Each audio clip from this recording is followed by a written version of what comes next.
बिस्मिल्लाहिर्रहमानिर्रहीम। फरमान मुस्तफ़ा सल्लल्लाहु अलैहि वसल्लम जो मुझ पर एक बार दुरूद शरीफ पढ़ेगा, अल्लाह पाक उस पर 10 रहमतें भेजते हैं। सल्लु अल हबीब। मुस्लिम शरीफ की हदीस से पाक है। नमाज पढ़ना अजीम सुन्नत मुबारक राशिद अतारी ख्वाबों की तबीर लेकर पेश खिदमत। एक ख्वाब की तबीर सुनेंगे, माशाअल्लाह बड़ी प्यारी तबीर है। ये ना पानी देखना, यानी ऐसा ख्वाब देखा कि जिसमें ना पानी पे चलता हो, ठीक है, पानी के ऊपर चल रहा है या चल रही है, दरिया हो, समुंदर हो, कोई भी हो, पानी के ऊपर चलने की क्या तबीर होगी। तो ये ना मुराद पूरी होने की कोई दिली ख्वाहिश है, कोई भी किसी को जायज़ दिली ख्वाहिश है ज़िंदगी के किसी भी शोबे में, तो वो पूरी होगी इंशाअल्लाह।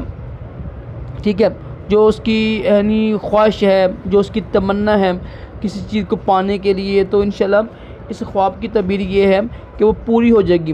ख्वाब में देखा कि पानी के ऊपर चल रहा है ना, कोई भी पानी हो, दरिया का, नहर का, समुद्र का, कोई भी पानी है, उसके ऊपर चल रहा है या चल रही है औरत, तो इंशाअल्लाह इसकी तबीर अच्छी है, प्यारी तो तबीर है। मुराद खुशी मिलने की, दिल की तमन्ना पूरी होने की तबीर है। अल्लाह पाक हम सब को अच्छे से ख्वाब दिखाए, बुरे ख्वाबों से महफूज रखे और अपने प्यारे महबूब सल्लल्लाहु अलैहि वसल्लम की ख्वाब में ज़ियारत भी नसीब करे। आमीन। सल्लु अल हबीब।